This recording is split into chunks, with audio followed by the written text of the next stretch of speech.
Hello, everybody, and welcome to part B of video 5. My name is Andy Menon. In this video, we are going to start going below the surface of this app to see how the data context feature of UiPath apps works. With that, let's get started.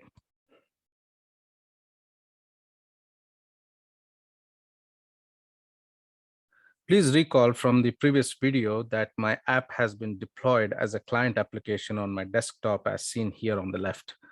On the right is the same app open in App Studio. When the app first starts up, right, you saw how the update section of the form is rendered invisible on startup, right? So here in the app design view, you see the update section, but when the app starts up, it is not visible here, right? We want to know how that works. The reason for that is this update section is the one that predominantly works using the data context feature, right? And this section becomes available for use only if a valid data context is bound to it. Otherwise, that section is largely not visible to the user, right? And again, from the previous video, it is to be noted that the data context is a container for a single data service record. With that, let us see how this update section of the form is rendered visible or invisible based on the state of the application. So I'm in the App Studio, and this is the name of the form. It's the page data context demo survey manager enhanced. This is the core section. This is the focal point of this app. And in this main section is the table control, and it is called DT responses. That's what I have named it. And below that is the update section, that is a form that is open inside of a page container, right? This red border here, this is a page container. Now I'm going to click on this page container, and you can see that an expression is bound to the hidden attribute of this page container, right? So let's break this expression down and see how this page container is rendered hidden or visible. So let's talk about the conditions for the update section of the form to be hidden, right? So if we write this down, this is how the conditions are going to look like. The update section of the form is hidden if, right, one of the following conditions are true. The first condition is the user has not selected a record from the table control. Like I said, its name is DT responses, right? In which case, the data context is still not populated, right? If the user has not selected a record, the data context is not populated, and therefore it is invalid. And that is true when the application starts up, right? That is, the user has not yet selected a record, and therefore the data context is empty and therefore invalid. Either that, or the second set of conditions is if the update section has been explicitly hidden by the app, right? And there are various points in the app you would want to do that. And that is regulated by a variable named var hide update form. It's an app variable, right? So these conditions happen within our application. For example, the first condition is when the app starts up, right? You want that control to be, or the update section to be hidden. Similarly, as you saw from the demos from the previous video, whenever the user selected the delete button or clicked the delete button, you saw the update section disappear. Similarly, when the user clicked the update record button or create a new response button, right, this update section was hidden. So taking all these into consideration, right, taking the DT responses table control and also the app variable into consideration, we can now write a single expression that is going to control the hidden attribute of the page container of the update form. So the condition is if is blank, data control dot selected value is true, right? Or if the var hide update form variable is true. And therefore, if you OR these two conditions and one of them returns true, then the page container of the update form is hidden. And this is the expression that you see here in App Studio. And it's that simple to write a single expression and toggle the visibility of this page container initially when the app starts up. Now, talking about the app starting up, right? We can go back and ask a question, where is this variable populated, right? Because this variable has to have a value, right?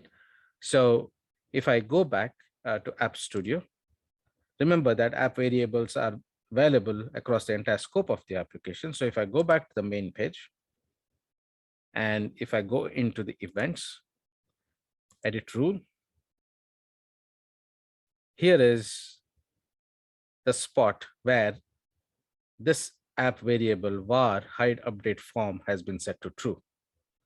That means when the app starts up, the data context is already invalid, which is true, or this variable is set to true, right? So either of these conditions will render the update section of the form invisible. It's as simple as that. We will cover the other conditions of how this var hide update form variable is set when we get to the other features of this app in later parts of this video series.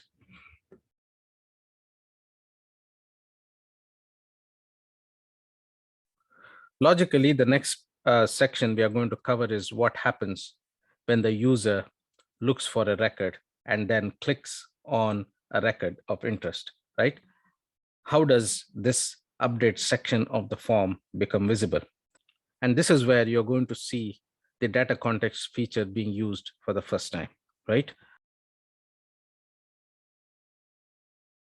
I'm going to click on this record and this section becomes visible, right? Now, there are two parts to this feature working. The first part is where the user enters a value and retrieves the records. I'm not going to go into the detail here because this has been already covered in the previous videos. I'm going to start from this part here, the second part where the user clicks on a record and this section gets populated, right? So let's see how that feature works. So coming back to the main page of the application, let us look at the table control. So I'm going to click on this table control, and then I'm going to look at what are the events that are tied to this table control when the user selects a record, right? So if I go to events, there is an event named value changed. And if I edit that rule, there is a variable named data row selected row ID, and it gets populated with the ID column of the selected record of the table control. So if I click on this value field, and then I go into my Survey Manager enhanced form and drill down, I have the data responses.selected value. And if I click on ID, this is the value that gets bound or assigned to this variable. And there are a couple of things that you have to remember about this variable. First, it records the unique ID of the selected record of the table control, which means that when the user selects a record on the table control, it gets populated into a collection named DT responses.selected value, and the ID of that record is the one that is bound to this variable. And the second and most important thing about this variable is it is not a string. It is a globally unique identifier. Therefore, it is very, very important to remember that this variable here always has some kind of a value. If you try to set it to blank, you will get an error when your app starts up, right? So going back to our main page, right, you will see a rule. So I'm going to switch to the main page. And if I go back to that rule again, it is important that you set this variable to a random grid. So if you try to do something like this,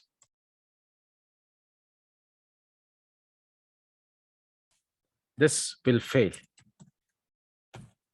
right? But if you try to do something like this, this is okay. And this works, right? So please keep that in mind. Now, why would you want to set it to a grid?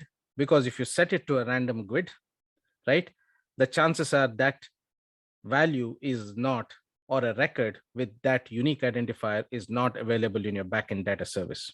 So in essence, when a user does not select a record, or when the app starts up, this particular variable must be set to a random value. So now let's imagine that the user has selected a value from DT responses, right? And we already saw what happens in this edit rule, right? The value is assigned to DR selected row ID, right? Which is good. Now, using this value, right, we will put the data context feature into action. And now coming back to our app, this particular page container has become visible.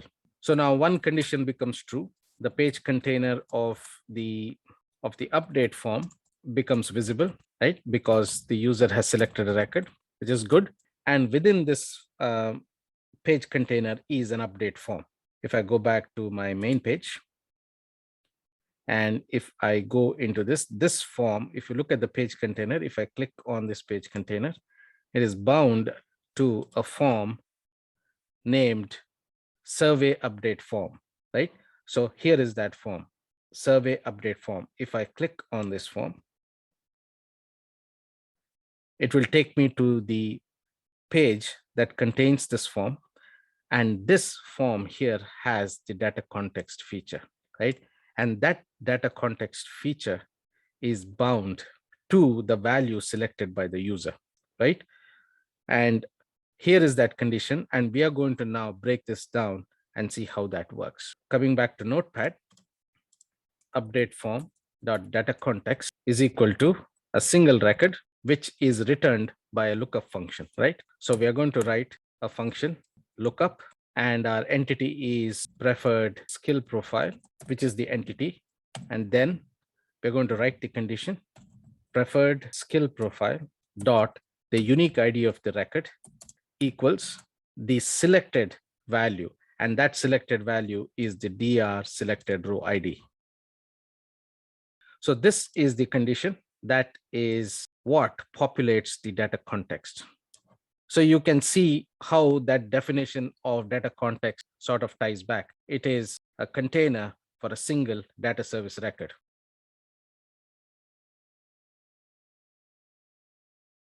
Another thing that I would like to point out, which is very important, for heaven's sake, please do not use the filter function. Please use the lookup function, because the difference between a lookup function and a filter function is a lookup function returns a single record, whereas filter function returns multiple records, and you don't want that, right?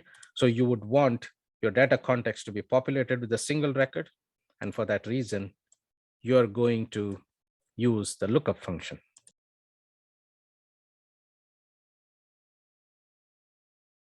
You see for the first time the data context feature kicking into action, right? Now that the data context is available to this form here, this form container here, this entire form has this data context, all the values or the data values of that selected record are available to all the controls that are inside of this form here.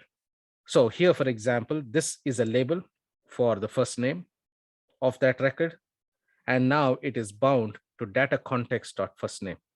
So it becomes so easy now, because You don't have to take the value that you got from your data service into an app variable and then bind that app variable. You can simply refer to the data context, and then you can refer to the field or the column name of that record.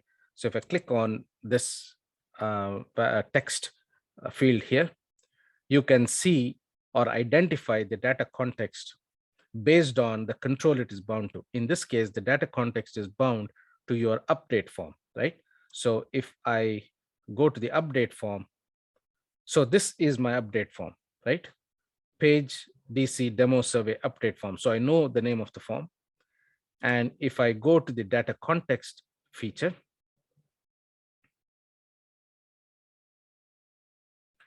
you will see that the data context identifies the form to which it is bound to, right? It says page DC demo survey update form, and you have all the columns of that record that is bound to this data context available here. And selecting any one of the fields and binding them to that label control or any other form control becomes that much easier, right? So similarly, if I go to the expression here, which is the last name, you will see it is data context dot last name. And in this case, the drop down, the favorite skill, the selected value binding is bound to the data context dot favorite skill. So if you hover on that that value, you can see data context dot favorite skill, right? So this is how the data context feature is used to bind a single data service record to a container or a group of controls in a UiPath app. So that is all for this video. In the next video, we'll take a look at how the delete feature uses data context to perform a delete operation in your data service. Thank you. And if you liked this video and learned something new, please do like and subscribe to my channel. I'll truly appreciate it. And I'll talk to you soon. Bye.